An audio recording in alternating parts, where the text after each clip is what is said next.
How to return your orders in Argos.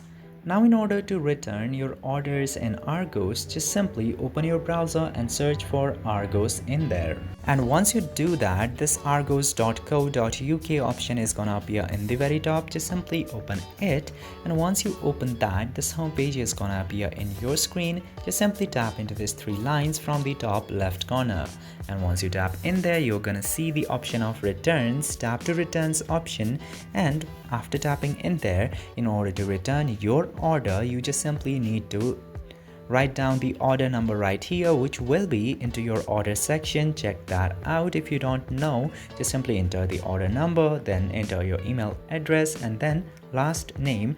Then you need to enter your billing postcode.